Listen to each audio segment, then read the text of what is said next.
4, 5, 6, 7, 8, 9, 10. Hello, hello, internet world. This is Norma Joe. Actually, I am a variant Norma Joe. I am kangaroo suit Norma Joe. What are these things called? Kirajumi or something like that? I forgot. There's a name for these, like, animal pajamas. And, yes, I have a separately sold toy from other Norma Joe variants, such as, classic Norma Joe, Joker Norma Joe with blue eyeshadow, which comes in a different packaging to make up for its only slight difference. Sacramento Norma Joe wearing shorts, and I have an extra feature I'm sold with, which is Black Cat right here. So, yes, you must buy all my different toys to collect me. Anyways, where was I? Right, okay, so I feel like I'm forgetting a part right at the beginning, but whatever. Like, going off what I remember from a week ago, Loki and Sylvie wind up teleporting to this tent.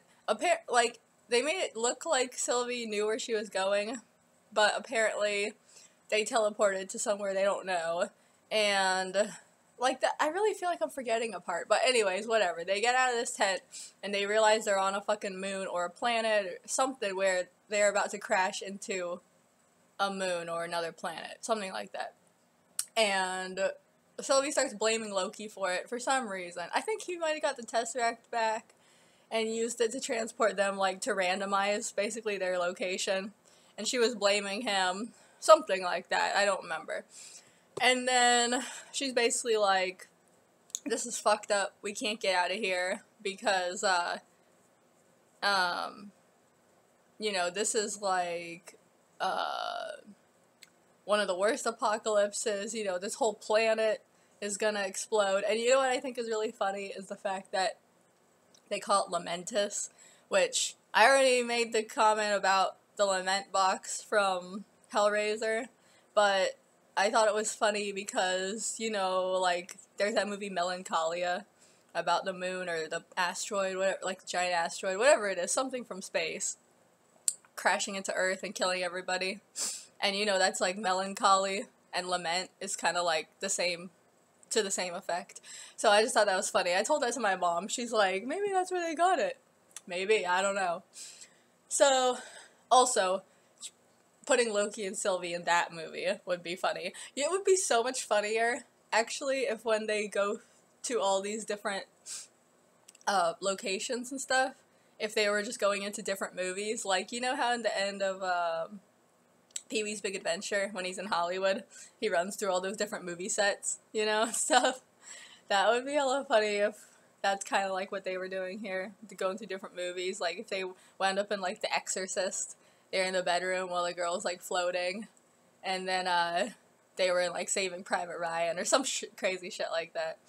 But, anyways, they wouldn't have to name it, so they wouldn't have to get copyrighted. They could just do, like, a knockoff version, you know? Anyways, whatever. So, they wind up in this place, and I forgot why, but basically the Tesseract, I think it was the Tesseract they were using to transport. I really don't fucking remember. But, basically, somehow it breaks. I don't remember how, the specifics, but essentially, for some reason, even though Sylvie has supposedly, according to the show, spent her entire life going from place to place to place to place, for some reason right now their powers don't work and they can't leave this place. I forgot why. But they can't just teleport out.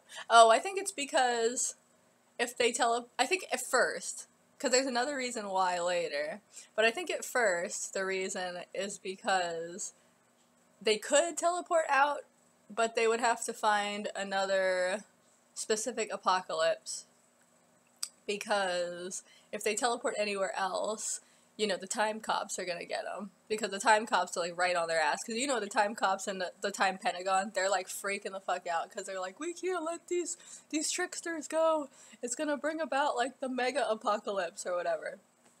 So they're looking everywhere for them and putting, like, everybody on the task. And then they go to this, like, cabin that's, they start to get to know each other, start doing their stupid quips and shit like that, which also, again, I don't remember any of, but basically I think they're just getting to know each other, you know, forming their romance or whatever. And then, they go to this cabin, this, like, random hillbilly lady cabin, kind of like something you see in the first Star Wars. What is that place? Tatooine. It's kind of like that. And, whatchamacallit, the visuals in this episode are pretty cool because the whole entire time, you know, the sky is, like, purple, I think, something, and it's just, like, this heat, like, the whole sky is just, like, you see this massive, like, big rock, and, like, there's, like, these rocks falling down, kind of like, what is that music video, you know, Creed, or it's, like, with arms wide open, you know, and the rocks are falling on him. I dated a guy one time who, like, thought that video was so fucking funny. It is pretty funny. That's, like, one of the first videos I ever saw on MTV when my sister, or was it VH1? I always felt like VH1's quality was kind of superior. But me and my sister, we would switch back and forth. Like, if something came on that we didn't like on one channel, we would switch to the other one, you know? Kind of like having two radio. That's what I do in my car. I have two radio stations I, like, flip between. But anyway, yeah, I remember my sister discovered those channels. She's like, hey, did you know that there's a channel in the morning that just plays all music videos? I was like, what? And then, yeah, we started watching it. And I have tapes, VHS tapes that we recorded, like, tons and tons of shit on. Just music video blocks. Every time a song, because, you know, this is pretty much before, like, Shazam and all this shit where you could get a song. Like, you know, we had internet, but it was, like, not what it is now, you know. And I was like, every time I hear a song, I want to know what it is and save it. So, yeah, we would just put a VHS in, and then when a song came on that I liked, I would record it. But anyways, where the fuck was I? Yeah, they find this cabin in the middle of nowhere in the desert. This late, they open the door, and the interesting thing about this part is that when they're in her doorway, Loki, I forgot what they want. I think they just want to ask her. I don't know what they want to ask her. They already know where they are. They want to ask her for help or something. I don't know what the fuck they want to ask her. But anyways, Loki looks in the door and he sees, like, a photo in the background that's, like, her and supposedly her husband or some dude, you know. And so he transforms himself to look exactly like her husband to come to the door and make her think that he came back, which is pretty much the only time I think that Loki fully shapeshifts himself, which, like I said earlier, like, in the stories I've heard, that's pretty much his, like, main, like, power that he uses all the time. But this is, I think, is the only time. I mean, he puts different outfits on himself. Like, later on, he puts a different outfit on himself. But that's not the same as shape-shifting. And I know this fucking Disney bullshit is like, you always want to show your actor's face. You don't want to have them obscured. But it's like, you can give us a couple shape-shifts. We're gonna see him. We're gonna see him. It's fine. We're not gonna forget what this guy looks like, okay, who you hired. We don't... You don't have to see somebody 24/7 in a show. Like, this is ridiculous. We can have a couple shape shifts. It's fine. But anyways, yeah, he turns himself into her husband or whatever, but apparently it's all for nothing because she just shoots him with some kind of energy blast shotgun or something, you know, because she's like, you ain't my husband. Like, she fucking can tell in a heartbeat because she said he was being too nice. And then, somehow, her, and I almost said her and Sylvie, the two of them make it to some, like, train, which is like a Snowpiercer train, and all these poor people are on the outside being like, they're only letting the rich in, this is not fair, they're gonna let us poor people die, and it's like, yep, just like Elysium and all those other movies, you know, that's the way it really is, you know, and they're sitting out there, like, you know, suffering, and then they're like, oh, look at all these rich people going in front of us, and then there's, like, these guards, and Loki, makes himself, this is what I'm saying, like, he changes his outfit. He doesn't shapeshift into one of them. See, when I write a story where somebody shapeshifts, like, I had a story just the other day, a story idea, where basically this alien or whatever, uh, he just sees this random guy, like, in front of a bar, and the guy is, like, getting attention from, like, these girls because he's hot. So the alien's like, well, clearly that guy has power, so I should make myself look like him. So he makes himself look like face, body, everything, just look like this random guy that he saw outside a bar who, like, girls thought was hot. But in this show, because of what I just said, he doesn't, like, if I was him, I would see some random guard who was, like, in the back, like, far away or something, and I'd be like, okay, I'm gonna make myself look like them, and just change everything to look like them so everybody else would think I was them. But no, so he only changes his clothes. He puts on their, like, riot gear or whatever, and then he pretends like Sylvie is, like, his captive. So he just marches her up onto the train, because, you know, they're asking everyone for tickets and stuff like that. And then, like, he's just like, we don't need a ticket, this is a prisoner, you know, and stuff. And then the guy at the door is like, you still need a ticket. And then Sylvie does her little Jedi thing. She's like, we don't need a ticket. We don't need a ticket. And he's like, you don't need a ticket. And then he lets him on, because it's Disney. So, they get on the train, and then they sit across from each other, and then, they have some stupid fucking, because they cannot wait for the romance. They have some stupid fucking dialogue about, love, and they try to have some kind of child version of a will they, won't they, which even in adult contexts, I don't appreciate the will they, won't they. I know some people are all about it, and they fucking love it. They think it's the most exciting thing in the world, or whatever. I've never been a fan of that bullshit. I'm not impressed by the will they, won't they. I'm just not a big romance person in general.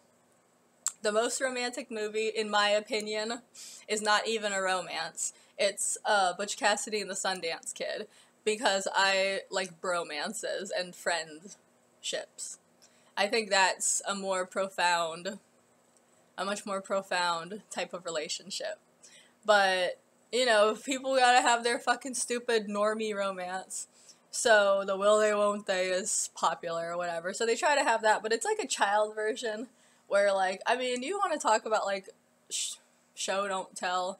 I mean, I'm not, like, a stickler for show don't tell. Like, I feel like sometimes it's fine to tell things, because you don't want to be a slave to the rule, you know, you just have to do things right depending on whatever you think is right for your story. But, they just tell so much, and I'm just like, I was watching Mad Max with my family the other week, and I was, like, really, because I haven't seen that, we were watching Road Warrior, I haven't seen that movie in, like, 10 years, probably more than 10 years. I can't remember the last time I watched it. I was, like, a kid, and so I remember, like, you know, the basic shit, like, I remember the dude getting hit in the head with a boomerang and stuff like that, but I don't remember, like, details. So I was really surprised, like, because I just watched it with them because I was like, okay, I want to spend time with my family, but I expected the movie to be tedious, and it wasn't. It was very, like, there was just so little bullshit. It was very clean cut and lean. It was like, there was just visual everything, and they hardly explained a single thing. Like, they just kind of immersed you in this world without telling you shit. They're just like, they make it clear by the things people are saying and doing that everybody wants gasoline and they're fighting over it. And then everything else, they just kind of go with it, you know? But this show, like I said, is way too dialogue heavy, and I wish they had gone the Mad Max route somewhat and just let things be whatever. Just be what you see instead of having to have it told to you. But I think that's part of the Marvel formula. They're very talky, you know, anyways, whatever. So, whatever, they start talking about love, and then Sylvie, I think, is like, oh, why was she waiting for her husband if, you know, she's gonna sit here and be killed by an asteroid or a moon or whatever, and her husband isn't even nice. She said he was an asshole, but she's still waiting for him, which I didn't even know if that was the real reason. I feel like she was assuming, because at first I got the impression that the hillbilly lady was only there because she knew she would never be able to afford a train ticket, so she kind of just, like, resigned to her death. I didn't think it was because she was waiting for her husband, but I guess that's what they're telling us is going on. So, then Loki's all like, oh, she's like, oh, I can't remember who says what, but does it really matter? Because supposedly these people are the same, which is funny because everyone keeps saying that throughout the show, that they're like the same person, but they're clearly not. Like, you from another dimension is not going to be you, because just by the pure fact that they're in another dimension, it means that they come from a different set of circumstances from you, so they're really not the same as you. Like, just, isn't that the point of that movie, Us? Where it's like, you know that thing people say where it's like, there goes me, but for the grace of God, or something like that. Essentially meaning, like, if everything didn't stack up perfectly for me the way it is, I would have been like that person whose life sucks more than mine. Like, I think that's basically the gist of Us, where it's like, that's why their doppelgangers are them, but if they had a worse life. You know what I mean? Like, anyways, so they're not the same. What was I saying? Anyways, so, yeah, one of them says, oh, she hated him. I can't remember if it was, which one it was. But then the other one says, hate is love. What? This is what I'm talking about with the will they, won't they bullshit. Like, everybody wants, like, because I remember this back from my role-playing days, too. It was equally popular back then. And, like, yeah, all these fucking people I role-played with, they always wanted to have this fucking pull me, push you, like, love-hate, like, you know, struggling relationship bullshit, where it's like, I love you, I hate you, I love you, I hate you, let's kiss, now I'm gonna slap you, you know, it's just like, I was so over it. I was just like, I think I ghosted a few people over that, and they ghosted me too, so, such is life in the role-playing world. Anyway, so there's that. To basically say, like, we can have a relationship like that. Don't you want to have what they have? Wouldn't that be cool? Whatever. Anyways, then they basically sit across from each other at the table, and they start saying how, you know, because they don't really know each other yet, even though they're flirting hardcore, they can't trust each other enough to sleep in front of each other, so they're gonna just stare at each other and basically try not to sleep. And they're both like, oh, you look tired. No, you look tired. No, you look tired. I think that's how it goes, if I'm remembering right. And then, in the same time, there's stuff happening with Owen Wilson, but I hate his character so much. I just can't remember. He's basically getting in trouble for letting them escape. He's getting in trouble from the judge because she's like, you didn't let me throw Loki in the recycling bin, or like reprogram him or whatever. You like fucked up, you know, you compromised us, and I shouldn't have let you have a favor. We should have just, you know, done our usual shit and stuff. This is what happens when you try to be special, you know, and stuff. And he's just like, yeah, but I thought it was gonna help me with the serial killer case, like, you know, it's not my fault, you know, let's take chances, blah blah blah. They're just going back and forth with their stupid bullshit.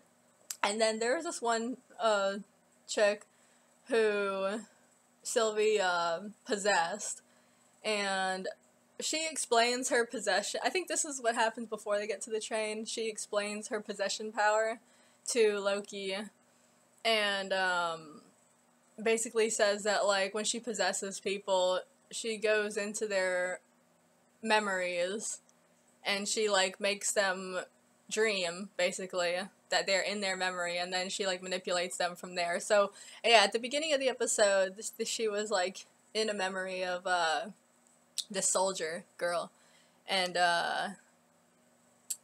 they were, like, in some tiki bar or something like that. She's like, you know, we've been BFFs forever, you know, and stuff, and then she, like, keeps asking her, like, these, like, weird questions, like, she's just like, oh, girl, you should order this drink, and da-da, let's play a game, do you see that guy over there, isn't he hot, and it's like, so, give me the code to the safe, or tell me where the head honchos hang out, you know, whatever, she keeps asking her these weird questions, and the soldier is just like, what, you know, and she doesn't want to give up the information, because she kind of knows what's up, but then she kind of doesn't, because she's being possessed. And then, yeah, when Sylvie's talking about it, she says, like, oh, yeah, like, that memory was from, like, hundreds of years ago. Basically, all of her, like, thoughts and her whole mind has been, like, grayed out, you know? like, because she's, like, a slave to the system now, you know, they're just, like, controlling her. They don't even let her have her own thoughts, really, you know, and stuff, because she's a soldier, and that's the way it goes in the military. And, she's like, yeah, that memory's from, like, hundreds of years ago, back when she had a normal life, and blah, blah. And then she tells Loki, I'm gonna go 25 minutes, because why not?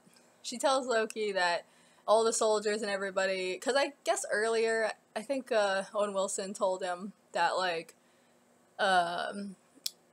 everybody working at the Time Pentagon is, like, created, like, they're, like, AI or something like that, but, or, like, replicants, I guess you could say, whatever, but then Sylvie is like, nah, they're all, former prisoners, like us. They're all people that got caught doing some shit, and they got, like, that's what happens when you get sent to the recycler, is basically you just get your whole memory, everything wiped, you just get, you know, hard reset, and then they make you a soldier, make you work for them, or whatever. Maybe not necessarily a soldier, because, you know, they have people that work on desks, and all their employees, anybody that works there, you know, they're all people that have been recycled, and been, like, you know, blank slated and shit. So then, that kind of changes everything for Loki, the way he looks at things. And then, yeah, they have the soldier, and then, the judge lady, she keeps saying, like, yeah, you know, because, Owen Wilson's like, oh, let me talk to her, let me ask her what, you know, she saw when she got possessed, you know, and shit. Judge is like, no, she's dead, and stuff. And Owen Wilson's like, what? Seemed fine, like, not that long ago. The judge is like, no, she's dead. It's very suspicious. And stuff. And then she's just like, you know, no, she, like, you know, she had a swift decline, and she's like, she was brain dead within, like, you know, a couple hours, you know, and stuff. You know, total brain deadness and everything. But then, I forgot how, but essentially Owen Wilson finds some, like, recording or something of her being, the soldier being interviewed. And how, they don't show it, but they pretty heavily imply, because in the tape, she wasn't brain dead at all, like, the judge keeps saying, like, yeah, you know, she was just, like, babbling, her mind was just, like, going, you know, and stuff. But when he sees the tape, she's, like, not like that at all. She's, like, speaking coherently, and she's just, like, I know the truth now. I know that I'm, like, I've been recycled. I know what went on, you know, and, you know, this, you know, Sylvie showed me the light, you know, and everything. And then, they just shut off the tape on her, so it's pretty heavily implied that she got killed, you know. She got sent in the incinerator this time, not the recycler. That's what they imply, at least. And then, you know, I think they just have more talk about how, like, how important their job is, and, you know, how they can't let the mega apocalypse come. They just talk about that so damn much. I mean, I get the idea that they're supposed to be telling us that this is important to them, so that, you know, it's more of, like, a two-sided story. But it's like, look, I get that it's important to them. You don't have to drill it in every fucking time. And then, what else happens? Right, so Sylvie and Loki are on the train, and they don't want to sleep in front of each other. Oh, then they talk about their moms. Loki keeps saying his mom is dead, even though I get the idea from, maybe I got this wrong, but when, Owen Wilson showed him, like, the recording of his whole life, I thought the part where his mom dies is in the future, like, right before he dies himself, but because, like, their castle in Asgard is being stormed, or something like that, I don't remember, by, dwarves, I think they said, or whatever, I don't know, one of their enemies is getting them, and, yeah, Owen Wilson, when he was trying to break, Loki down, he was like, yeah, it's because you told him to go in this room where you thought Thor was so that they would get him, but it was actually your mom in the room, and she got killed instead. So it's like some Shakespearean, like, fucking Hamlet type of shit. But, yeah, Loki keeps on being, like, super bummed out and, like, saying his mom is dead, which, I mean, I get, you saw your mom die on the tape, so, of course he would be bummed out, but at the same time, I don't think she's dead yet. Maybe I was misinterpreting that, but, like, I thought that that's, like, in the future. And then he gets killed right after, so at least he doesn't have to spend much of his life with his mom dead. I don't know, because obviously you can't change it, because, you know, from all these myths, if you try to change something that the fates told you was gonna happen, you're trying to change it is going to make it happen. And if you just let it be by itself, it's going to happen. Like, you can't escape, you know, by one route or another. It's always going to happen. So you can't really escape. But he keeps saying she's dead already. I just didn't think she was dead already. But maybe in the circular, you know, void of time where things are non-linear. Anyways, whatever. Then Sylvie's saying, like, I don't even remember my mom. Like, and then, what else do they talk about? Well, it's already 25 minutes, so I'll finish this later.